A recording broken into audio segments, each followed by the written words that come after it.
এসেছো একা যাবে একা, সঙ্গে কেহ যাবে না। কবর মাঝে থাকবে একা, সঙ্গী রবে না গো। কবর মাঝে থাকবে একা, সঙ্গী রবে না। সাথে যাবে আমল নামা, আর তো কিছুই রবে না। গহীন গড়ে যেতে হবে, গহীন গড়ে যেতে হবে, ওটাই আসল ঠিকানা। কবর মাঝে থাকবে একা, সঙ্গী রবে না গো। কবর মাঝে থাকবে একা, সঙ্গী রবে না। কবর মাঝে আসবে রেখে তোমার সাদের চাঁদ মুখানা। আপন আপন ভাবো যাদের, আপন আপন ভাবো যাদের, কেউ তো আপন হবে না। কবর মাঝে থাকবে একা, সঙ্গী রবে না গো। কবর মাঝে থাকবে একা, সঙ্গী রবে না। এসেছো একা যাবে একা, কেউ তো সাথে যাবে না। কবর মাঝে থাকবে একা, সঙ্গী রবে না গো। কবর মাঝে থাকবে একা, সঙ্গী রবে না। করিবে সওয়াল মুনকার নাকির, জবাব যখন পারবে না। মাটি তোমার দেবে পিষে, মাটি তোমার দেবে পিষে, ছাড় যে তুমি পাবে না। কবর মাঝে থাকবে একা, সঙ্গী রবে না গো। কবর মাঝে থাকবে একা, সঙ্গী রবে না। এসেছো একা যাবে একা, কেউ তো সাথে যাবে না। কবর মাঝে থাকবে একা, সঙ্গী রবে না গো। কবর মাঝে থাকবে একা, সঙ্গী রবে না। আল্লাহুম্মা মহব্বতে উচ্চ আওয়াজে জোরে জোরে ওয়ালা আলাইহিস সালাম।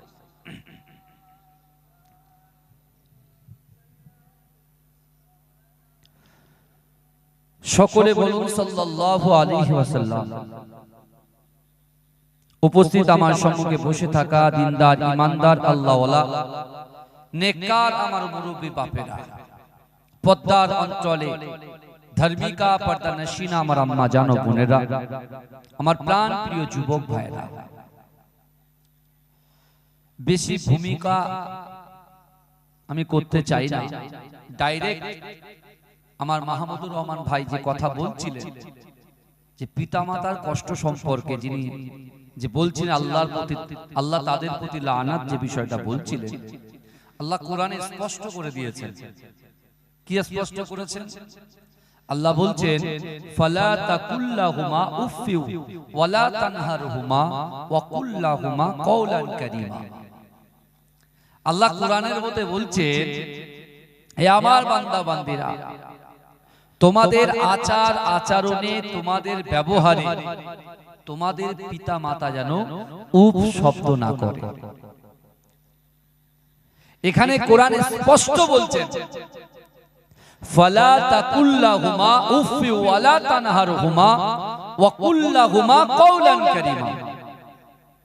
আল্লাহ বলছেন, বান্দা বান্দীরা, তোমাদের আচার আচরণে, তোমাদের ব্যবহারে তোমাদের পিতা মাতা যেন উপ শব্দ না করে। যদি করে, আমাদের চলা বলা, ওঠা বসা, চাল চলন, নম্রতা, ভদ্রতা, হৃদ্রতা, সব বিবেক কিন্তু আল্লাহ আমাকে আপনাকে দিয়েছেন। কথা ঠিক না ভুল কথা বলে? কিন্তু আল্লাহ পাক কোরআন পাকের ভিতরে পরিষ্কার ভাবে বলছেন, বিসমিল্লাহির রহমানির রহিম, ফাআইনামা তুআল্লু ফাসাম্মা ওয়াজহুল্লাহ। আল্লাহ বলছেন, বান্দা তোমরা যখন ডান দিকে তাকাও, ওই ডান দিকে আমি আল্লাহ আছি। তোমরা যখন বাম দিকে তাকাও, বাম দিকেও আমি আল্লাহ আছি। তোমরা যখন সামনে তাকাও সামনেও আমি আল্লাহ আছি। আল্লাহ বলছো বান্দা তোমরা যখন পিছনে তাকাও পিছনেও আমি আল্লাহ আছি। জোরে বলুন না সুবহানাল্লাহ। এটা জোরে বলা যাবে না, এটা চিৎকার দিয়ে বলা যাবে না সুবহানাল্লাহ। আমরা এখানে যে আসন গ্রহণ করেছি আমাদের উদ্দেশ্য, আমরা কিসের জন্য এখানে বসেছি? আমরা এক নিয়ত করব যে এখান থেকে কিছু নিয়ে যাব আর সেই অনুযায়ী আমল করব। হেদায়েত দেওয়ার মালিক কে বলুন তো? আল্লাহ।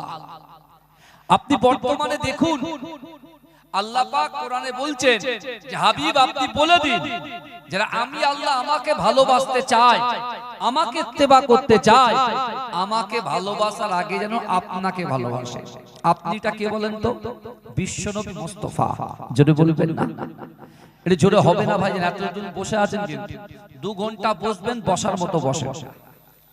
আল্লাহ কোরআনে বলছেন বান্দা অহুম লা ইফতানুন, আল্লাহ বলছে বান্দা আমি আল্লাহ পরীক্ষা করি।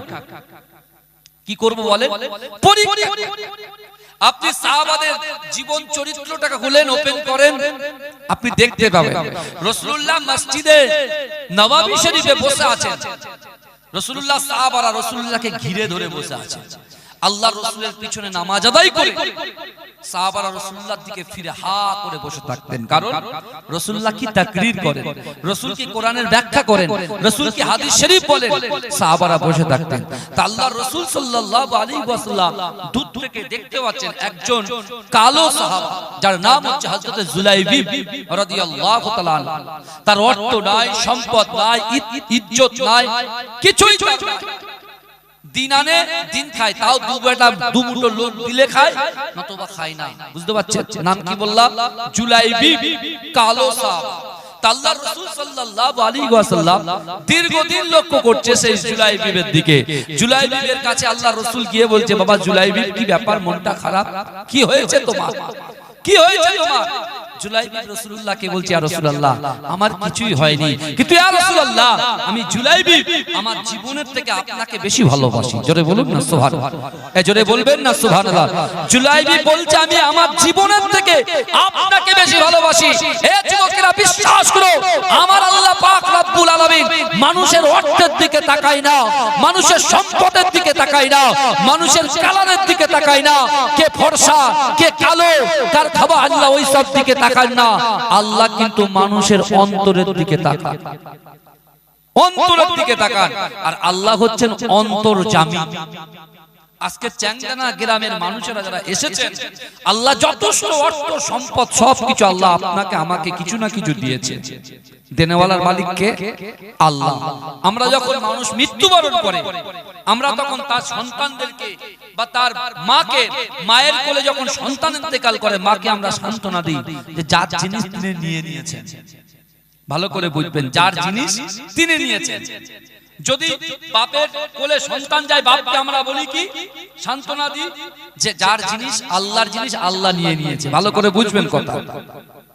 আমার সন্তান চলে গেছে, আমাকে এসে বোঝাচ্ছে যার জিনিস তার নিয়ে নিয়েছে।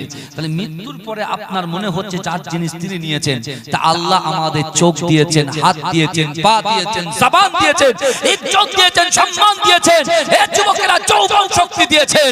আর আল্লাহ পাক যা কিছু দিয়েছে, বিশ্ব নবী, হায়াতুন নবী, নূর নবী, ইমামুল হুদা, নুরুল আলা নূর, নূরে মুজাসসাম, সরকারুল আলম, হাবিবে নবীবে তাবিব জনাবে মুহাম্মদ মুস্তাফা সাল্লাল্লাহু আলাইহি ওয়াসাল্লামের ওসিলায় দিয়েছেন। জোরে বলুন না সুবহানাল্লাহ। জোরে হবে না সুবহানাল্লাহ। সেই বিশ্ব নবী রাসূল আই দিয়েছেন। আর জুলাইবিব বলছে ইয়া রাসূলুল্লাহ জুলাইবিবের খাওয়া হয় না, তাকে কেউ একবারে খোঁজ নাই না, কোন নারী তার দিকে একবারও ইচ্ছা হয় না যে আমি জুলাইবিবকে বিবাহ করি। কিন্তু জুলাইবিবের মনের ভিতরে এটুকুই আছে যে আমার জীবনে বিবাহ হোক চাই না হোক, খাওয়া হোক চাই না হোক, ব্যবসা হোক চাই না হোক, আমার কলিজার ভিতরে রাসূলুল্লাহর মহব্বত যেন আমার জীবনের থেকে বেশি থাকে। জোরে বলুন না সুবহানাল্লাহ।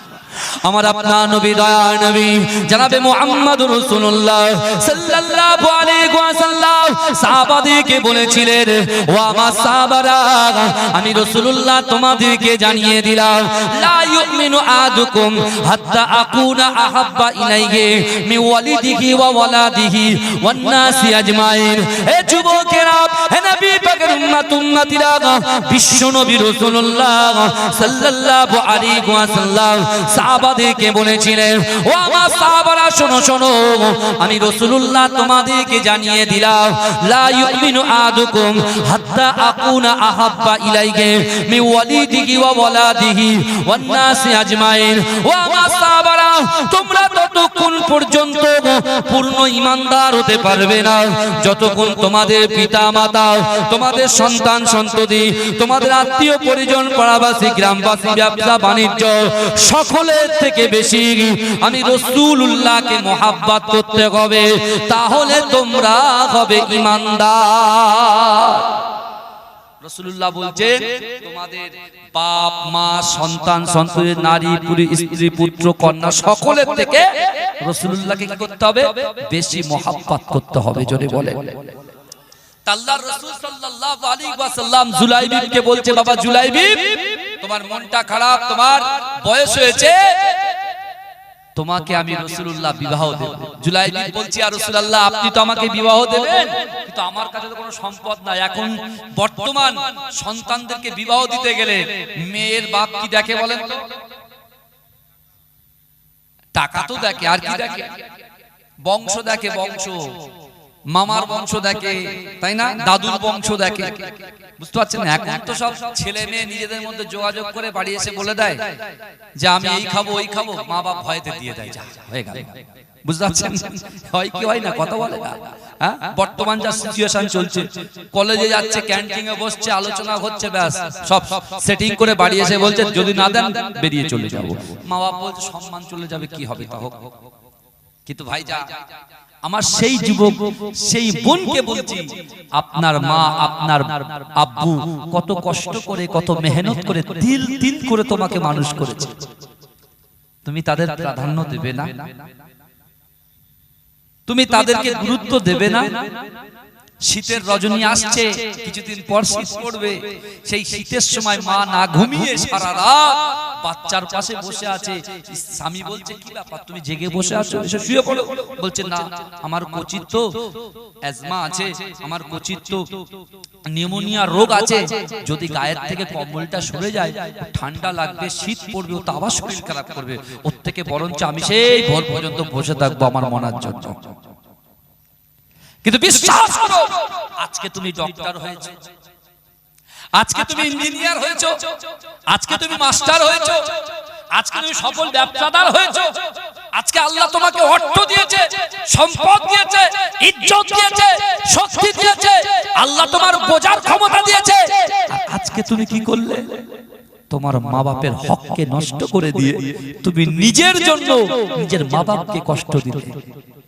ভালো করে বুঝবেন, রাসূলুল্লাহ বুঝিয়ে দিচ্ছে সবার থেকে আমি রাসূলকে ভালোবাসতে হবে। রাসূলুল্লাহ সাহাবাদেরকে বলতে, রে আমার সাহাবারা শোনো, আমি রাসূলুল্লাহ তোমাদেরকে জানিয়ে দিলাম, যাদের পিতামাতা নাই, যদি তাদেরকে খিদমত করার ইচ্ছা হয়, তাহলে আমি রাসূলুল্লাহ বলছি, যাদের বাপ মা কবরে চলে গেছে, কিন্তু সন্তানের মনের আশা আকাঙ্ক্ষা ইচ্ছা যে আমি আমার মা বাপকে একটু খিদমত করব, আমার অর্থ ছিল, টাকা ছিল, ব্যবসা ছিল, বাণিজ্য ছিল, সব কিছু ছিল, কিন্তু মা বাপকে আমি খিদমত ঠিকঠাক করতে পারিনি, তাহলে রাসূলুল্লাহ সেই সকল যুবকদেরকে বলছে, এখনো রাস্তা আছে বাপ মায়ের জন্য। বাপ মা ইন্তেকাল করেছে, তারপরেও এখনো রাস্তা আছে বাপ মার খিদমত করার।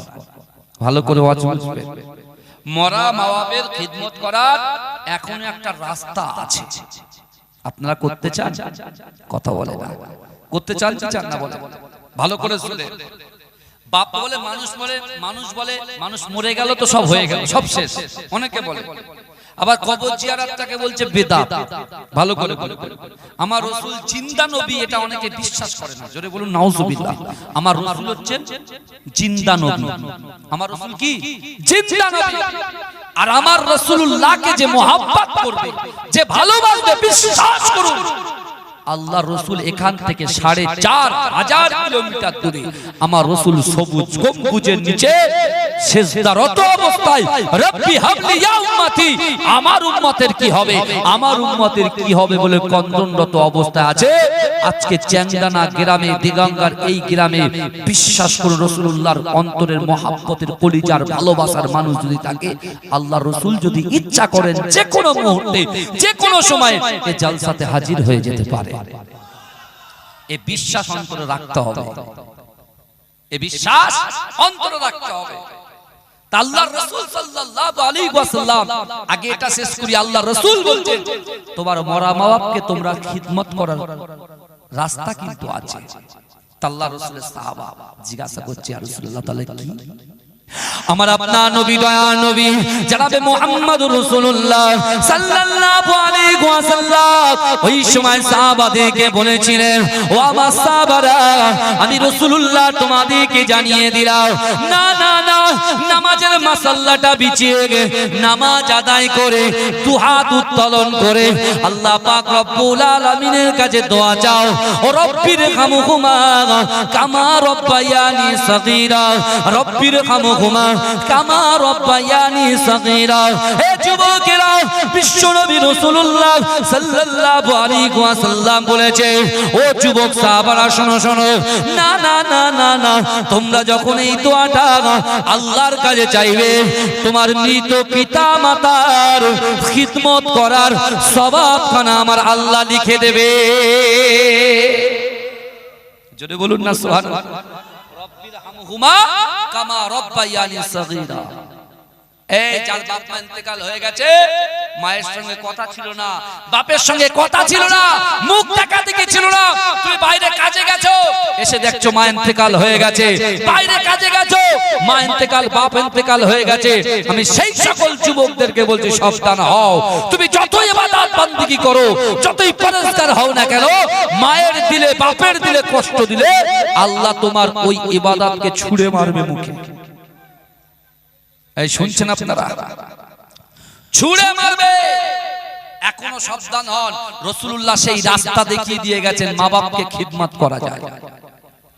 বিশ্ব নবী রাসূলুল্লাহ সাল্লাল্লাহু আলাইহি ওয়াসাল্লাম আবার সাহাবাদেরকে বললেন, ও আমার সাহাবারা শোনো শোনো, আমি রাসূলুল্লাহ তোমাদেরকে জানিয়ে দিলাম, না না না না না, তোমরা যদি তোমাদের মরা মা বাপকে খিদমত করতে চাও, আমি রাসূলুল্লাহ তোমাদেরকে জানিয়ে দিলাম, না না না না না, আল্লাহ তোমাদের যে অর্থ দিয়েছে, সম্পদ দিয়েছে, আল্লাহ যে রিজিক দিয়েছে, রুজি দিয়েছে, ওই রুজি থেকে, ওই অর্থ থেকে, ওই সম্পদের থেকে পিতা মাতার মধ্যে, পিতা মাতার জন্য, পিতা মাতার জন্য, পিতা মাতার নামে তোমরা তোমাদের অর্থ সম্পদ গুলো ফি সাবিলিল্লাহ আল্লাহর রাস্তায় দান করে দাও।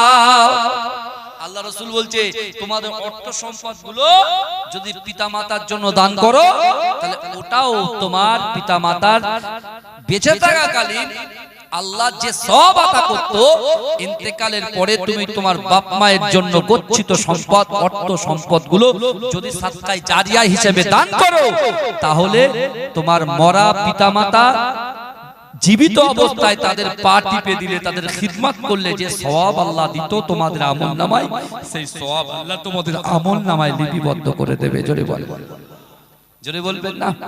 তৃতীয় নম্বর, বিশ্ব নবী রাসূলুল্লাহ বললেন, ও আমার সাহাবারা শোনো শোনো শোনো শোনো, আমি রাসূলুল্লাহ তোমাদেরকে জানিয়ে দিলাম, না না না, তোমরা আকিমুস সালাত, নামাজ আদায় করো, বাড়িতে কোরআন তেলাওয়াত করো, না না, আমি রাসূলুল্লাহর উপরে দরুদ পড়ো, সূরা ফাতিহা শরীফ, ইখলাস শরীফ, দরুদ শরীফ, আল্লাহ পাক রব্বুল আলামিনের দরবারে ইস্তিগফার শরীফ পড়ে তোমরা যদি তোমার মায়ের মায়েদের জন্য মাগফিরাতের দোয়া করো, তোমার মায়েদের রুহানি দোয়া করো।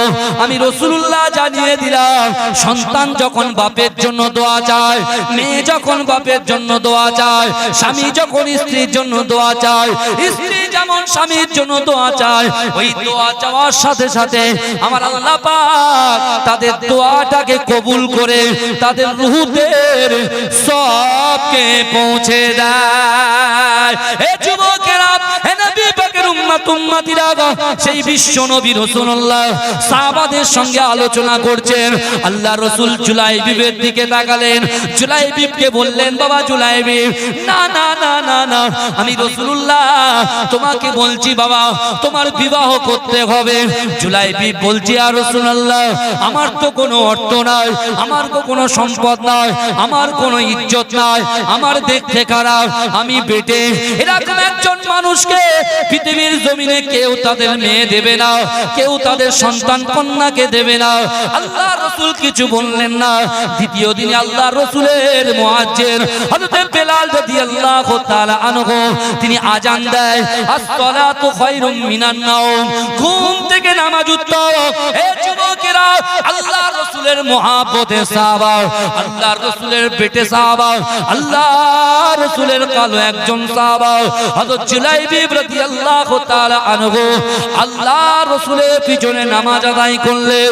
হে যুবকেরা, জুলাইবিবের মনটা খারাপ, আবার মনটা খারাপ করে মসজিদে নববী শরীফের একটা কোনায় বসে তিনি চুপচাপ মেরে বসে আছেন।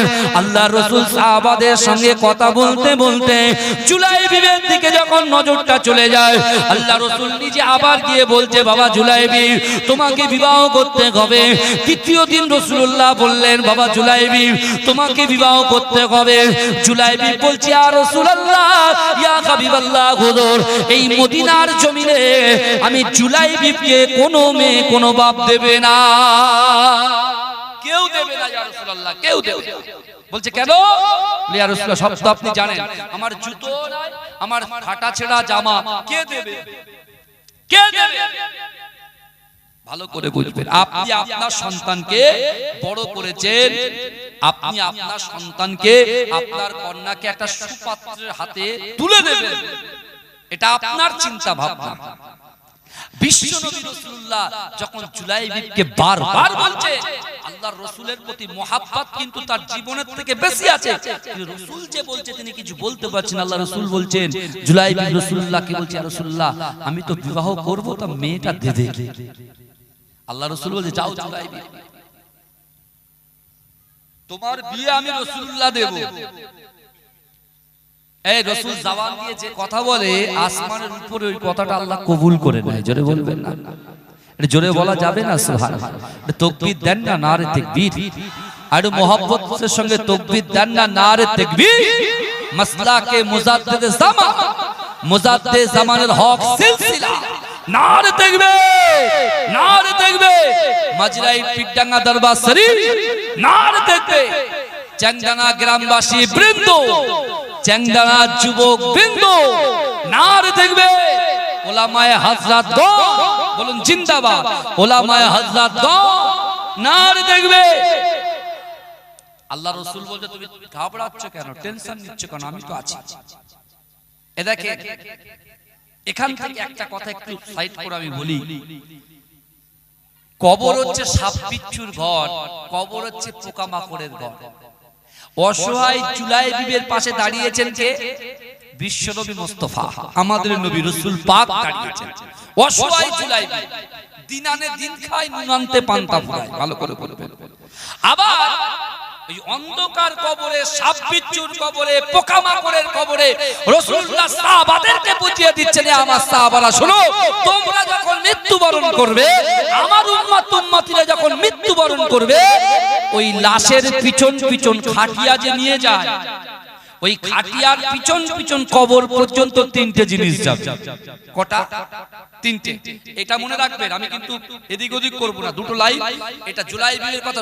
জুলাইবি অসহায়, জুলাইবির পাশে দাঁড়িয়েছে কে? রাসূলুল্লাহ। কারণ রাসূলুল্লাহ পরীক্ষা করে নিয়েছেন যে জুলাইবি তার জীবনের থেকে আমি রাসূলুল্লাহকে ভালোবাসি, তাই রাসূলুল্লাহ তার পাশে দাঁড়িয়ে গেছে। জোরে বলুন না সুবহানাল্লাহ। এই জোরে বলবেন না সুবহানাল্লাহ। আবার এদিকে দেখেন, এই কবর অন্ধকার ঘর, সাপ বিচ্ছুর ঘর, পোকামাকড়ের ঘর। আল্লাহ যেখানে বলছেন কোরআনে ওয়াজা সাকরাতুল মাউত বিল হক, মৃত্যু যন্ত্রণা সত্য। আল্লাহ কোরআনে বলছেন ইজা জা আজালুকুম লা ইস্তাখিরুনা সাআতাও ওয়া লা ইস্তাকদিমুন। মৃত্যু যখন আসবে এক সেকেন্ড লেট করা হবে না, এক সেকেন্ড দেরি করা হবে না। কোন যুবক যদি মনে করে আমার 35 বছর বয়স, এখন আমি নামাজ পড়ব না, এখন কোরআন তেলাওয়াত করব না, পিতামাতাকে খিদমত করব না, স্ত্রীর হক আদায় করব না, সন্তানের হক আদায় করব না, যদি আজরাইল চলে আসে তাহলে কি ঠিকঠাক ইবাদত বান্দি করে দুনিয়া ছাড়তে পারবে সে? এই শুনতে পাচ্ছেন কথাটা? শুনে আমার বাবাজি ভালো করে আমার দিকে তাকান, শুনতে পাচ্ছেন? আমার বাবাজি স্লো করে দিলে আমার গলা বসে যাবে। আমার গলাটা ভারী তো, আমি দূর থেকে বলার চেষ্টা করছি। ঠিক আছে, একটু কমা, বাস। ঠিক আছে, ভালো করে। এই অসুবিধা হচ্ছে? আলোচনা ঠিক আছে তো? এটা তাকবীর দান, নারে তাকবীর। আল্লাহ কোরআনে বলছেন ওহুয়া মাকুম আইনা মা কুনতুম। আল্লাহ বলছো বান্দা তোমরা যেখানে, আমি আল্লাহ সেখানে। জোরে বলে, এই জোরে বলবেন না? তাহলে রাসূলুল্লাহ বলছেন কবর পর্যন্ত কটা জিনিস যাবে? তিনটে জিনিস। কটা জিনিস যাবে? তিনটে জিনিস। এবারে দেখেন, ভালো করে বুঝবেন। জুলাইবিকে সামনে রেখে কথাগুলো বলছি, কোনটা কে কাকে প্রাধান্য দিচ্ছে এটাই বোঝার দরকার আছে। এখন আমরা বলছি আল্লাহ ভালোবাসে না, আল্লাহ মহব্বত করে না। এ যুবক, তুমি তো কোরআনই জানো না, কোরআনের কাছে যাও না। কোরআন তোমার সঙ্গে কথা বলে, কোরআন বোনদের সঙ্গে কথা বলে, ভাইদের সঙ্গে কথা বলে। আপনি কোরআনটা খুলে দেখেন আল্লাহ তোমার কত সুন্দর করে সৃষ্টি করেছেন। এ যুবকেরা বিশ্বাস করো, সূরা 3 খুলে আল্লাহ 4টে কসম খেয়েছে, তাই তো নাকি? ওয়াতিন ওয়াজাইতুন ওয়া তুরি সিনিন ওয়া হাযাল বালাদিল আমিন। আল্লাহ 4টে কসম খেয়েছে। কাদের জন্য খেয়েছে? ভালো করে দেখেন আল্লাহ কি বলছে। দেখেন আল্লাহ বলছে ওয়াতিন, আল্লাহ ডুমুরের কসম খেয়েছে। জলপাই ডুমুরের কসম খেয়েছে। ওয়াজাইতুন, আল্লাহ জাইতুন তেলের কসম খেয়েছে। এর গুণ আবার আলাদা, যে কটা বলা হচ্ছে। আপনার ডুমুর বা জাইতুন তেল, এর গুণ বলতে গেলে আবার অনেক টাইম যাবে। তারপরে কি বলছেন? ওয়াতুরি সিনিন, তুর পাহাড়ের কসম খেয়েছে। সিনাই পর্বত, তুর পাহাড়ের কসম আল্লাহ খেয়েছে। তারপরে কি খেয়েছে? ওয়াহাজাল বালাদিল আমিন, নিরাপদ মক্কা শহরের কসম খেয়েছে। কে খেয়েছে? আল্লাহ খেয়েছে। তাহলে ডুমুরের কসম খেয়েছে, জাইতুন তেলের কসম খেয়েছে, তারপরে তুর পাহাড়ের কসম খেয়েছে, তারপরে নিরাপদ শহর মক্কা নগরীর কসম খেয়েছে। ভাইজান, এই মক্কাতে বিশেষ করে ওই কাবা শরীফের সারাউন্ডের ভিতরে কেউ যদি নিজের বাপকে খুন করেও চলে যায়, ওখানে কিন্তু ওকে টাচ করা যাবে না। যেরকম মশা মারা যাবে না, তাকেও মারা যাবে না। তারপর আল্লাহ বলছেন লাকাদ খলাকনাল ইনসানা ফি আহসানি তাকওয়িম। আল্লাহ কোরআনে বলছেন যে আমি আল্লাহ মানুষকে অতি উত্তম রূপে আমি আল্লাহ সৃষ্টি করেছি। জোরে বলুন, অতি সৌন্দর্য দিয়ে আমি আল্লাহ সৃষ্টি করেছি। জোরে বলবেন না? তাহলে আল্লাহ আমাদেরকে সৌন্দর্য দিয়েছে। আমরা কে কালো, কে বেটে, কে খারাপ, কে বেঁকা, কে টেরা, কে খোড়া, কে কানা, ওসব নয়। সৃষ্টিকার আল্লাহর সৃষ্টি কখনো খারাপ হতে পারে না। আল্লাহ এত ইজ্জত আমাদেরকে দিয়েছে। আবার আল্লাহ কোরআনে বলছেন ওয়ালাকাদ কাররামনা বানি আদম। আল্লাহ বলছেন আমি বানি আদম সন্তানকে ইজ্জত দিয়েছি, সম্মান দিয়েছি। জোরে বলুন, বানি আদম কারা? আমরা।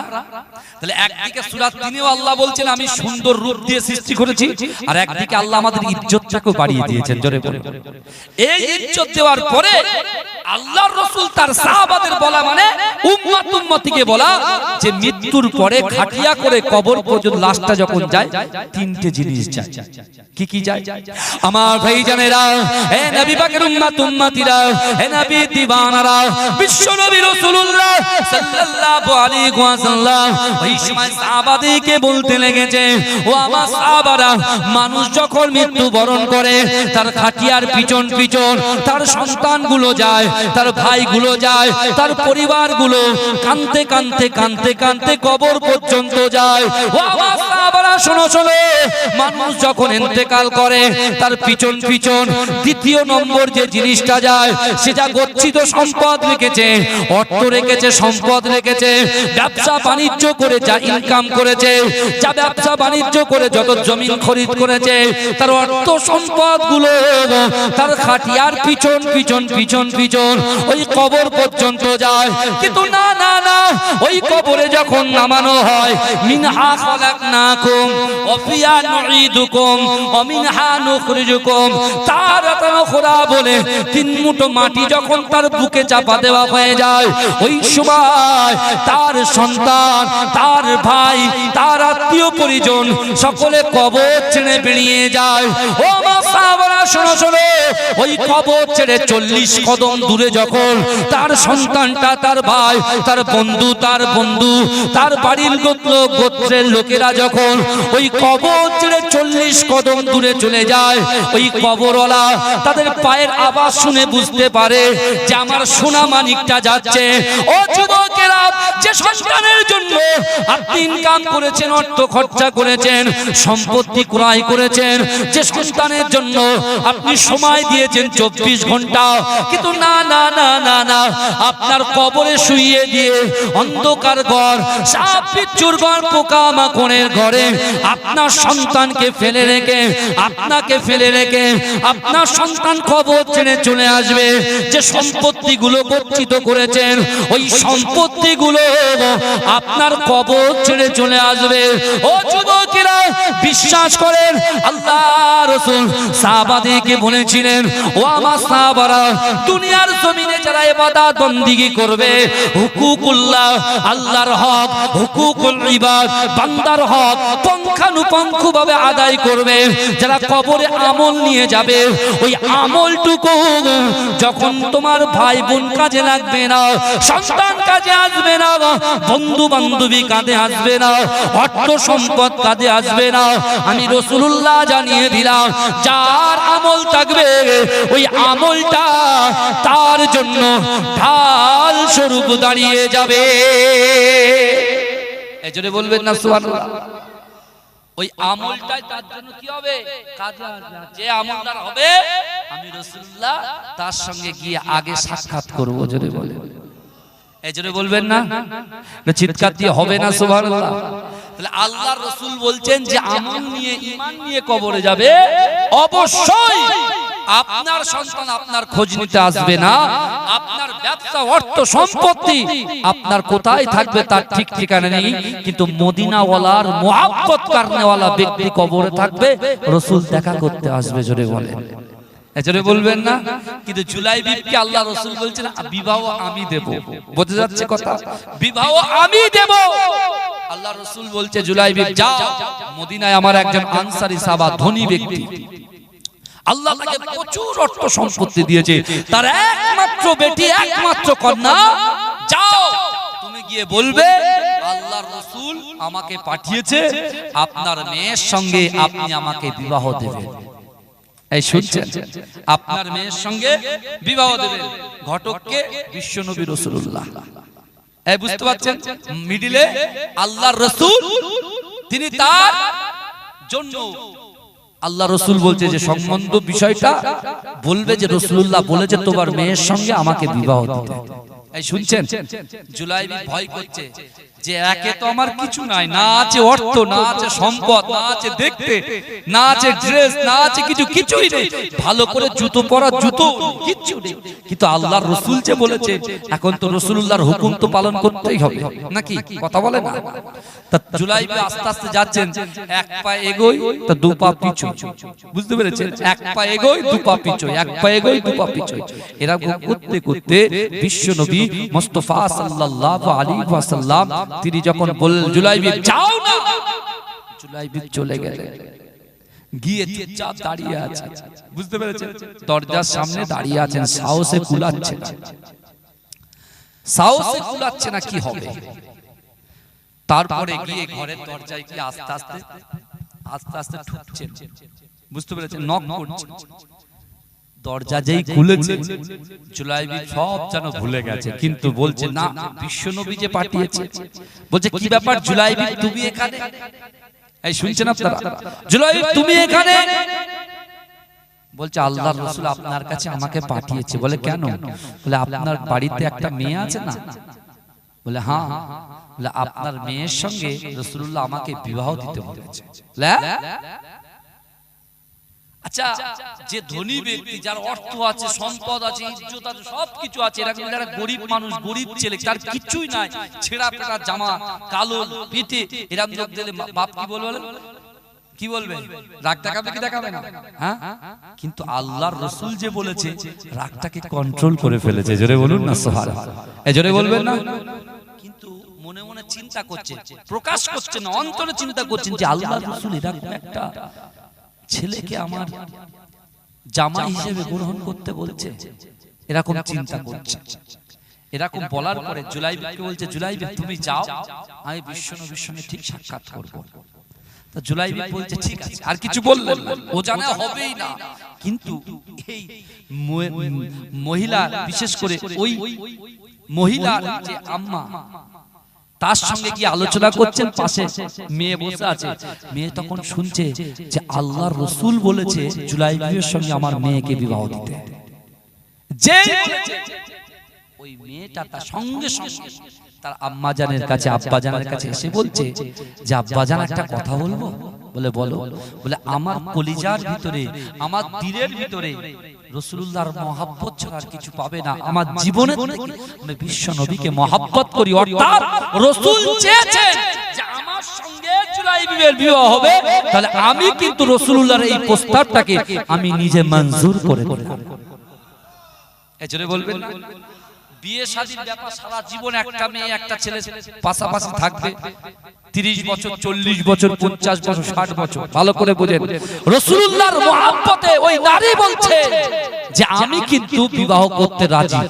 তখন জুলাইবি বিশেষ করে চার কন্যা সেই সাহাবা তখন বলছেন, স্বামী স্ত্রী আলোচনা করছেন যে আমার মেয়ে যদি রাজি হয় তাহলে তার কিছু করার নেই, এখানে তো আমি আর কিছু বলতে পারবো। কিন্তু আমার ভাইজানেরা, হে নবী পাকের উম্মত উম্মতিরা, বিশ্ব নবী রাসূলুল্লাহ সাল্লাল্লাহু আলাইহি ওয়াসাল্লামের ওই মুহাব্বতে সাহাবা ছুটে ছুটে ছুটে ছুটে মদিনার মসজিদে নববী শরীফে হাজির হয়ে গেছে। হে যুবকেরা, হে নবী পাকের উম্মত উম্মতিরা, আল্লাহর রাসূলের মুহাব্বতে সাহাবা হযরত জুলাইবি মনটা খারাপ করে সাইডে একটা জায়গায় বসে আছে। কিন্তু না না না, ওই কন্যার পিতা আল্লাহর রাসূলের সাহাবা আল্লাহর রাসূলের কাছে আল্লাহর রাসূলের হাতটা ধরে অজন্যে চচ্চর করে কাঁদতে কাঁদতে আল্লাহর রাসূলকে বললেন, ইয়া রাসূলুল্লাহ, হাবিবাল্লাহ, আপনি আমাকে ক্ষমা করে দেন। কিছুক্ষণের জন্য জুলাইবির প্রতি আমি একটু ক্ষুব্ধ হয়েছিলাম, আমি একটু বিরক্ত বোধ করেছিলাম, কিন্তু না না না না, যখনই আমার কন্যা, আমার নেককার কন্যা, যখন সে জুলাইবির সঙ্গে আপনার বিবাহ যে সংবাদটা আপনি দিয়েছেন শুনেছেন, আমার মেয়ে আমাকে বলছেন না না না না, আমার কোনো ধনী সন্তান চাই না, ধনী কোনো ছেলে চাই না, কোনো সুন্দরী ছেলে চাই না, আল্লাহর রাসূল যাতে খুশি আমি তাতে খুশি।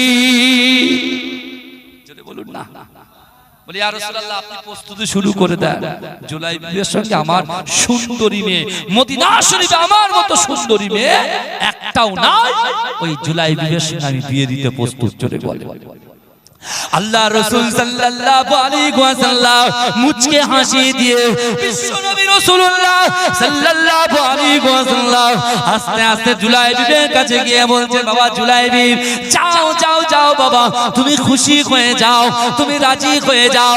তোমার অর্থ নাই বলেছিলে, সম্পদ নাই বলেছিলে, দেখতে খারাপ বলেছিলে, পেটে বলেছিলে, তুমি কত মন্তব্য করেছিলে, কিন্তু আমি রাসূলুল্লাহ জানিয়ে দিলাম, দুনিয়ার এক প্রান্ত থেকে অপর প্রান্ত পর্যন্ত, ডান দিক থেকে বাঁ দিক, সামনে থেকে পিছনে আমার যত গুনাহগার উম্মত উম্মতিরা আছে, তাদের কলিজার ভিতরে যদি রাসূলুল্লাহর মহব্বত থাকে, তাদের কলিজার ভিতরে যদি আল্লাহর ভয় থাকে, আমি রাসূলুল্লাহ জানিয়ে দিলাম, আমার ওই সকল উম্মত উম্মতিদের দ্বারা যেটা অসম্ভব, ওই অসম্ভব গুলোকে আমার আল্লাহ পাক সম্ভব করে দেয়।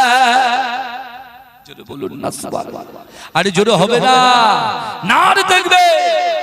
আল্লাহ রাসূল বলতে, যাও, আমার সে আনসারী সাহাবা, তার যে সুন্দরী নারীর সঙ্গে তোমার বিবাহের প্রস্তাবটা দিয়েছিলাম, সে মঞ্জুর করে নিয়েছে। জুলাইবির খুশিতে বাগে বাগ হয়ে গেছে। যদি বলে, এই আল্লাহ রাসূল উসমান গনির কাছে পাঠিয়েছে, যাও জুলাইবিকে কিছু দান করো, কিছু দিয়ে দাও, তার বিয়ের জন্য সে প্রস্তুতি নিক। জোরে বলবেন না।